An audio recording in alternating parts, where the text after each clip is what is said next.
Remember when your parents told you too much time playing video games was bad for you? I'm not sure they meant it like this. In this video we're going to explore one of the most mysterious and controversial video game legends of all time, Polybius.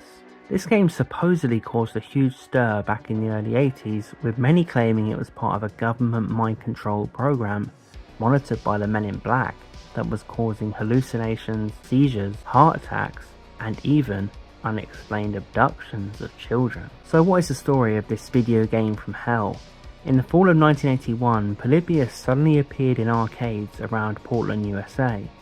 The game included geometric patterns and colourful shapes, and was said to be instantly addictive and hypnotic, and apparently dangerous. The game was reported to have lines forming around the machines, and often people would get aggressive with each other over who would play next. The few machines that existed were said to be visited periodically by the mysterious Men in Black, who were believed to be monitoring the effects and maintaining the machines.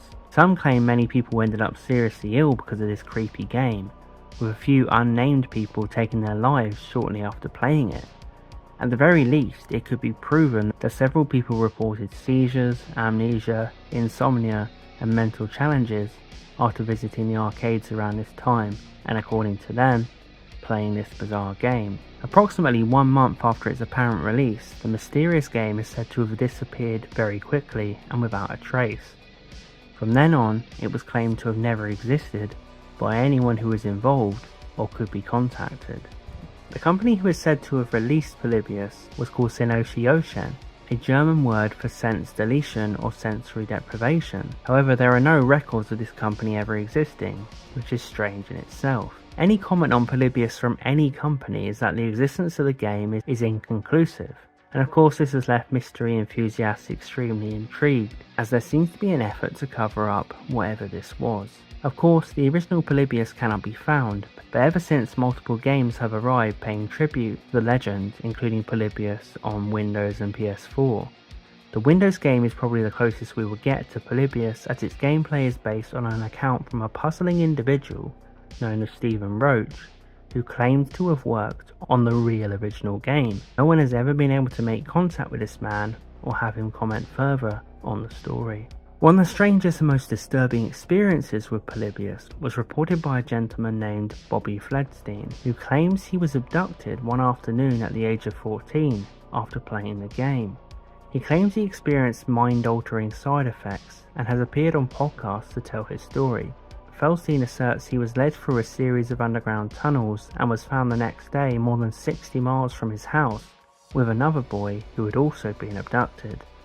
He claims the ordeal ruined his life, and he deals with the memories on a daily basis. Other cases of abduction were indeed reported around this time, but of course it is hard to link any of these specifically to Polybius, as they could have just been, unfortunately, bad people. Officials say they are responding to complaints from parents that children have skipped school or stolen money to play the games and made a nuisance of themselves. It's claimed the Portland police have a file on Polybius from the time that has many alleged crimes or strange events reported around the machine and the arcades.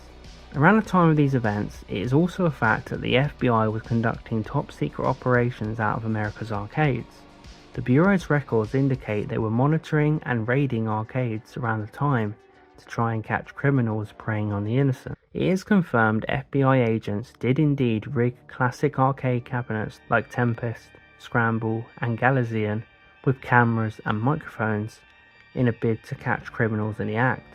Of course, not knowing this, the people attending the arcades would have of course witnessed agents wheeling machines in and out of them, so it only makes sense outlandish stories were attributed to them.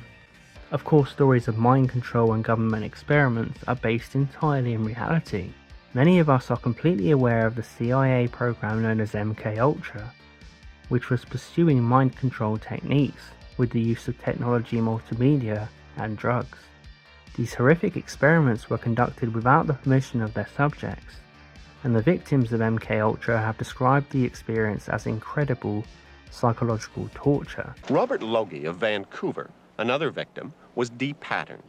He was injected with LSD, put to sleep for 23 days, hit with the massive electric shocks, and brainwashed with the recorded messages. I've never been able to sleep without medication since the sleep treatment. I went through years and years and years of severe depressions. I dream about it. All my waking hours, I think about it. It's eating me up. So does it seem that out of the ordinary that at one time MKUltra was tested out with a video game?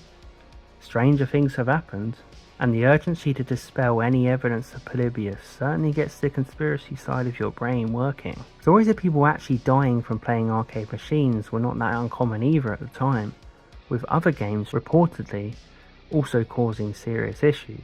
Gamer Pete Bukowski died of heart failure while playing Berserk in the early 80s. Communities around the country are passing laws banning the video games from their towns. Brush fires, to say the least, but they are getting a lot of attention. In Massachusetts, California, New York, in New Hampshire, Rhode Island, and in Georgia. In each of these states, a town or towns has either restricted licensing or banned the games altogether. Another ill-fated player was Brian Morrow, who, after hours of playing Asteroids, got sick and collapsed. Morrow survived, but it's easy to see how the reporting of such events in the northwestern United States could lead to paranoia and speculation about the long-term effects of arcade games. But you know, game makers are saying that games are going to become more visually violent and more sexually violent as adults buy more video games. I mean, it's a big money market, $50 to $60 a pop. Plus, some of the critics say, or they at least concede, that parents have to be there in order to pay for the game, so at least there's some discretion there. And game makers are also talking about a new rating system similar to the movies. Parents were very suspicious and worried about the machines that were, suddenly out of nowhere, mesmerizing a generation of American children. In Morrow's case, blame was put on the game's flashing lights and intense visual effects, and the incident was documented by the local paper, as was the case of Jeff Daly, a gamer who suffered a heart attack and died after getting his name on the high score list of the game Berserk. In that case, blame was also put on the arcade machine itself. People were actually dying while playing addictive video games, and at the very least experiencing bad side effects from them. Men in Black were lurking around using arcade machines in secret operations. That's a fact. The government was, and likely still is, disturbingly pursuing mind control. The Portland area witnessed all of these things. There does seem to be a haunting and creepy side of the arcade phenomenon in the early 80s. Did Polybius really exist? Well, many people believe, but of course without any official confirmation. We are still pondering these events, scratching our heads, and still seeking answers.